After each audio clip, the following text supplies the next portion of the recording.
Numéro 3. La posture du prédateur. Tu veux dominer un combat sans même lever le poing? Tu veux que le mec en face comprenne que t'es pas là pour rigoler sans dire un mot? Alors écoute bien.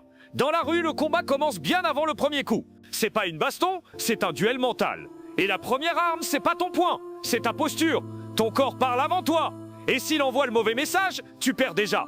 Si tu bouges trop, si t'hésites, il le sent. L'instinct d'un mec dangereux capte ça. Il sent ta peur, ton inconfort. Et crois-moi, un vrai prédateur attaque dès qu'il sent une faille. Le doute, ça pue. Le mec en face n'a même pas besoin d'être fort, il suffit qu'il sente que toi t'es pas prêt. C'est là que tu dois tout miser sur ton langage corporel. Et c'est pour ça qu'on parle aujourd'hui de la posture du prédateur. Elle est simple.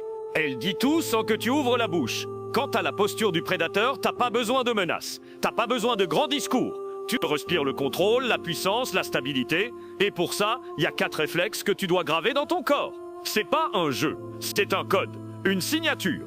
Et chaque réflexe te construit comme un mur devant l'autre. Tu tiens ça, t'imposes le respect avant même de frapper.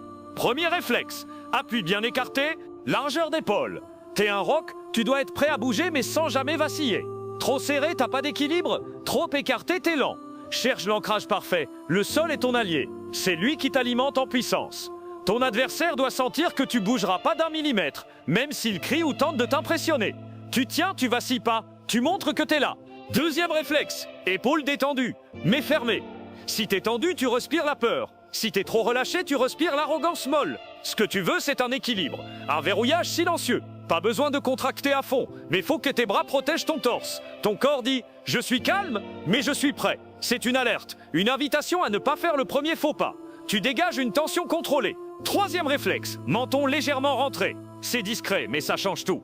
Tu protèges ta gorge, zone vitale, tout en renforçant ton regard. Ton visage devient plus fermé, plus sérieux, et tu dégages une aura plus menaçante, sans grimace. Juste avec la structure de ton crâne, ça donne pas envie de plaisanter avec toi.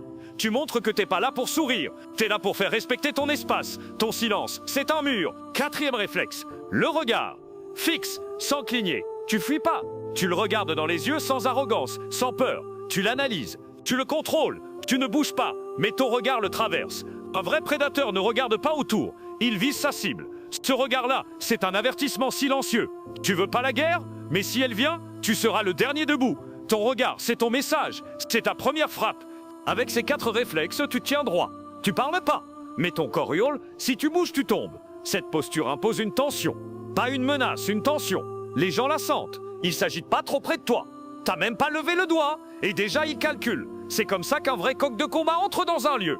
Quand t'arrives, t'as pas besoin de bouger.